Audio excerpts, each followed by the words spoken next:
it's like, for me, this business is my calling. It's not like an ambition. It's not driven by that. It's like, I really want to be able to help people, which means the business has to survive. And it'll surprise you that you think you know, but you don't know. So it becomes a process of learning and growing.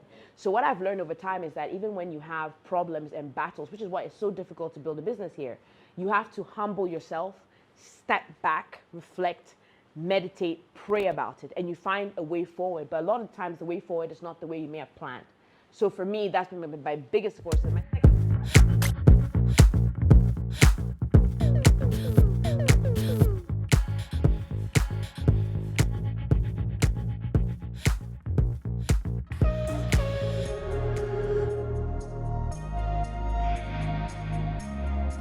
Hi, my name is Violet Amoabeng. I am the founder and CEO of Skin Gourmet.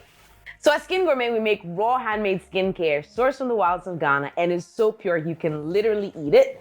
We are about 8 years old now. We're a company force of about 10. We export to over 25 different countries. And yeah, we eat our skincare. We make edible skincare. I think when people ask who the person behind the brand is, I would love to take all the credit for it, but it's actually not me. I have a great belief in Jesus Christ, and my faith is number one. I believe the company actually belongs to God. He did everything, so let me just give the glory back to him. He's the number one. So, but me, I am 36. I started this company, I can't remember, I can't do the calculation now, but yeah, you can do the calculation. 2014 to now, I think that's 8 years, so you can do that calculation. I have a master's in business administration. I never really knew what I wanted to be. Like, you know, most people be like, I want to be a doctor, I want to be an accountant, I want to be a lawyer. I never really paid attention to that. I think for me, it was more about what I wanted to do and not necessarily what I wanted to be. And what I wanted to do was I wanted to help people, and Skin Gourmet is the way which I found to actually achieve that goal. So my life abroad was, I think I've been so blessed. I first went to Uganda when I was like 13. I left Uganda. From Uganda, I went to Canada. From Canada, I went to the US. From the US, I went to Tunisia before I came back to Ghana. I think for me, it was never, because my parents paid for me to go outside, I always remember where I'm from, you know, that these are my parents. Eventually, you have to come back home, if not for anything else, but at least to take care of your parents because you're going to get older. So I always had in mind that I'm coming back home. And funny story, when you finish your master's, they send you this thing called an OPT card. And I was like, okay, I'm going to wait for my OPT card. If it comes, I'm going to stay here another year. And I think the day my visa expired was the 31st of August.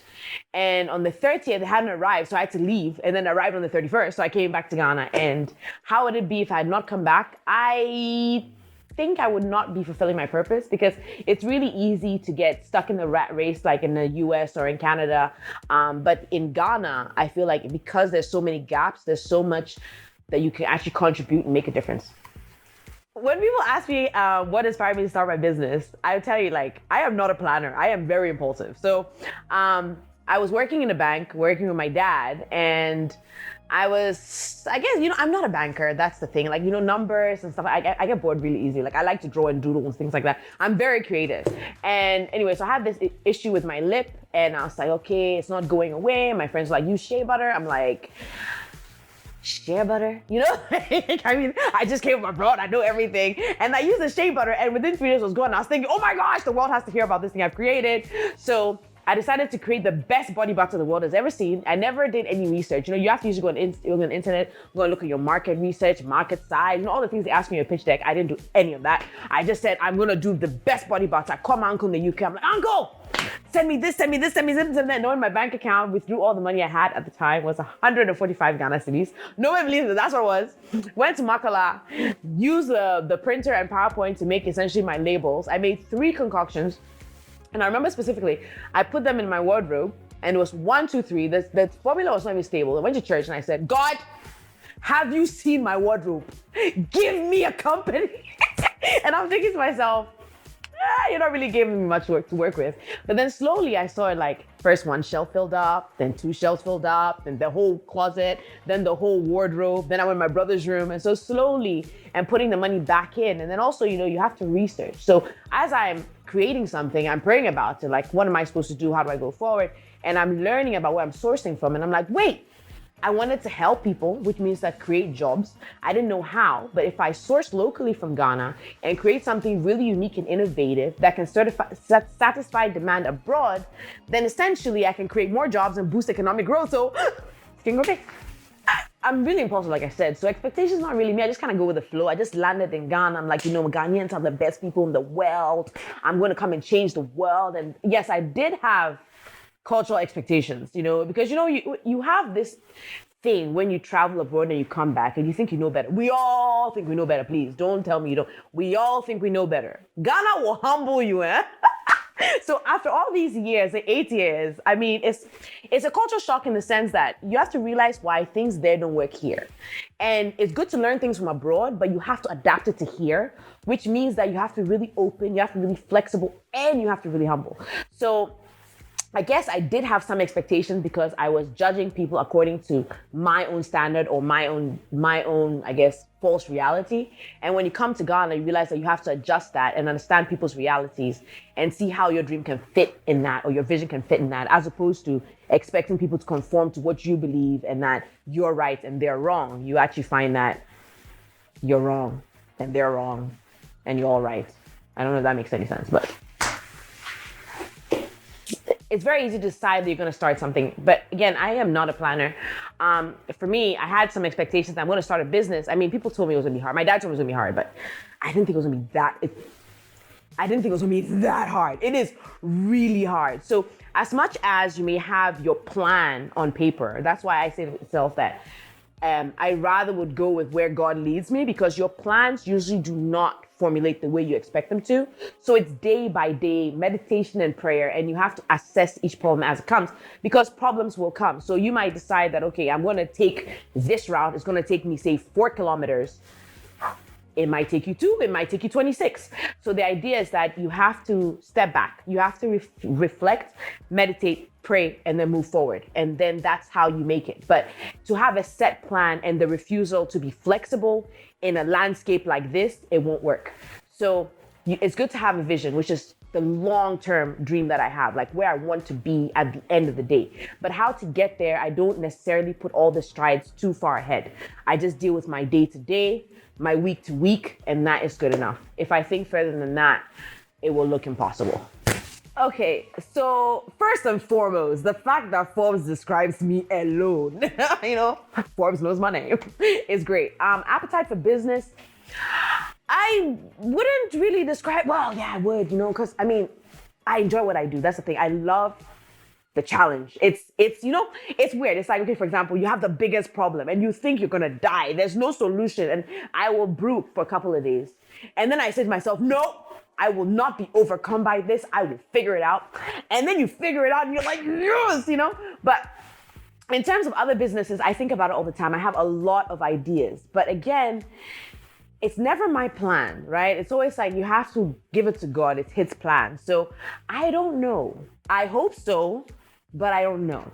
And even if I said I would, I don't know if I actually would. And if I said I wouldn't, I don't know if I actually wouldn't.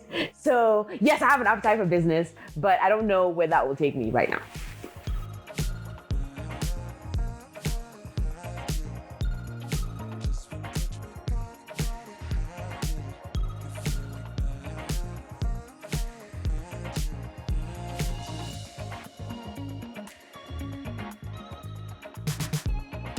It's like, for me, this business is my calling. It's not like an ambition. It's not driven by that. It's like, I really want to be able to help people, which means the business has to survive. And it'll surprise you that you think you know, but you don't know. So it becomes a process of learning and growing. So what I've learned over time is that even when you have problems and battles, which is why it's so difficult to build a business here, you have to humble yourself, step back, reflect, meditate, pray about it, and you find a way forward. But a lot of times the way forward is not the way you may have planned. So for me, that's been my biggest support system. My second biggest support system, of course, is my parents, who, of course, keep me grounded and make sure that I'm growing the right way. I think a lot of people, sometimes when you're creating a business, you think you're building something, but you don't realize that actually it's also building you.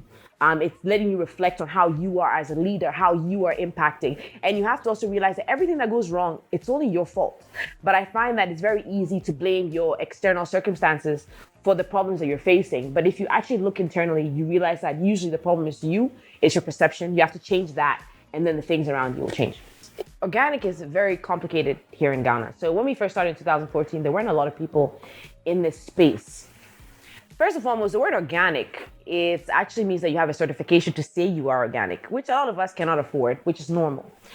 Most skincare people in Ghana who don't add any additives and are able to source properly are organic. But the problem is the certification costs so much. And even if you get the certification, the problem is that you have to cut out the rural communities that you're working with.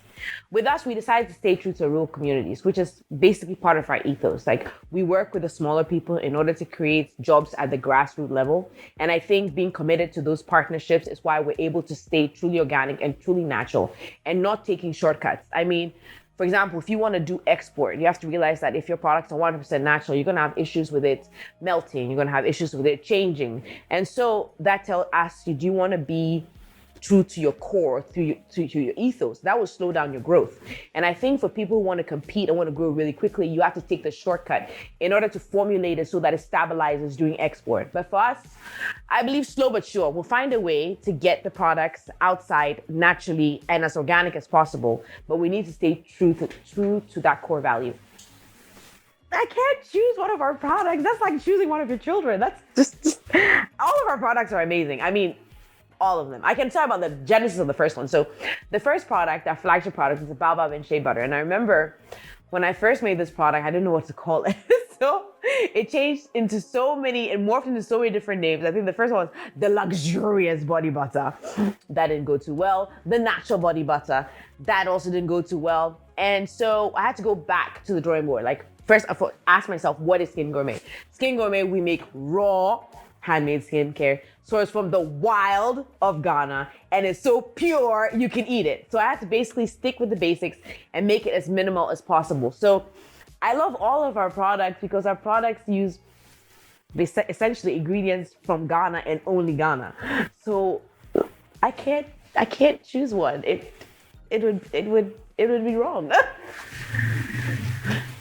In terms of a Skin Gourmet store dedicated to just Skin Gourmet, no, we do not. But what we do have is we have distributors and we have websites that you can find us on. So we use a lot of resellers, wholesalers, retailers, like that. But our own particular shop, no. We have our own shop in Ghana, in over 25 countries and counting. So of course, the UK, the US, Turkey, Lebanon, Qatar, Benin, Ivory Coast, Guadalupe, Germany. That's a few that I can remember. I don't remember them off the top of my head.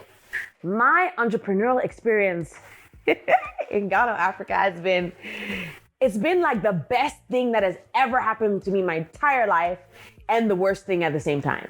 It is the most difficult, most exhilarating, most horrible, amazing, excellent and awful experience at the same time.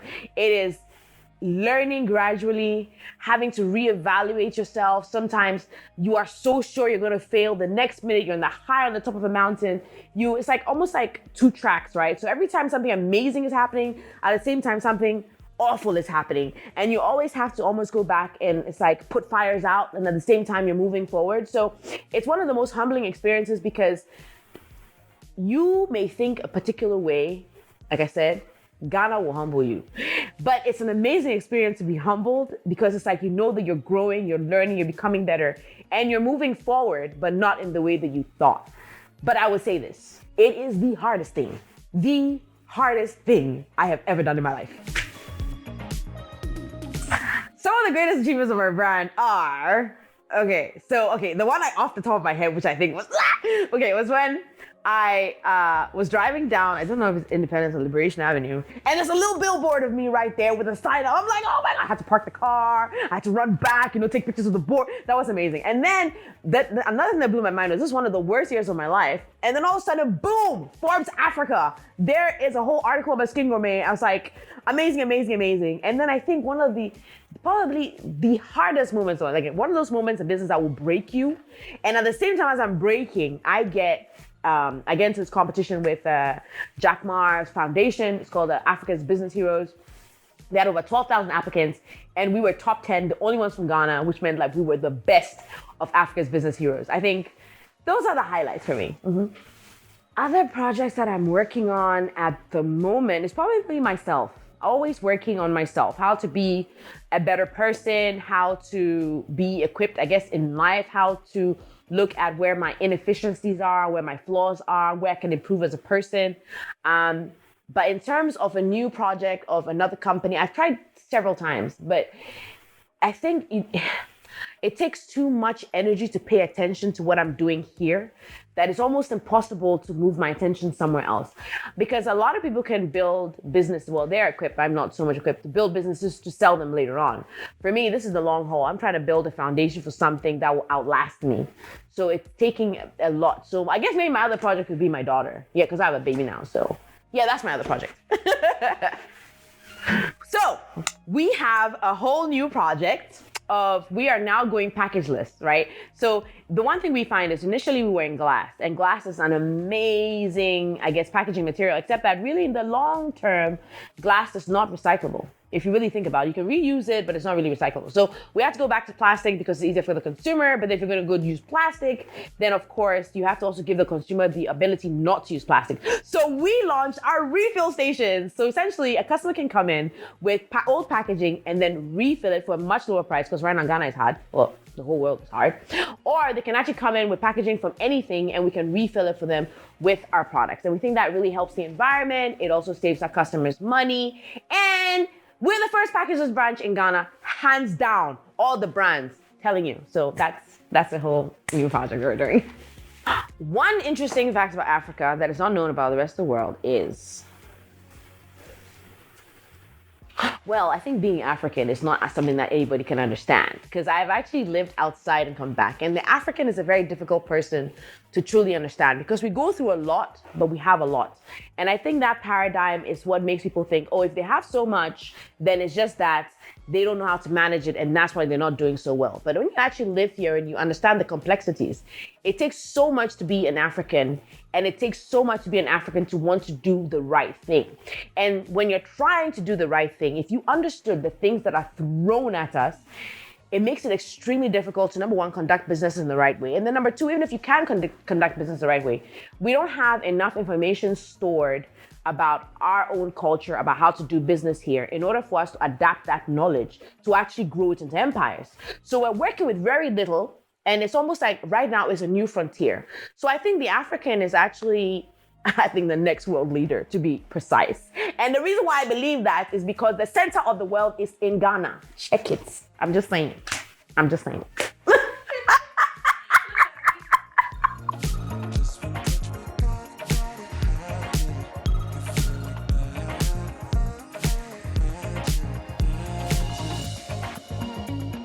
So my name is Amoabeng Obeng. I am the founder and CEO of Skin Gourmet. This is Face to Face Africa, the premier global Black voice. You heard it here, y'all.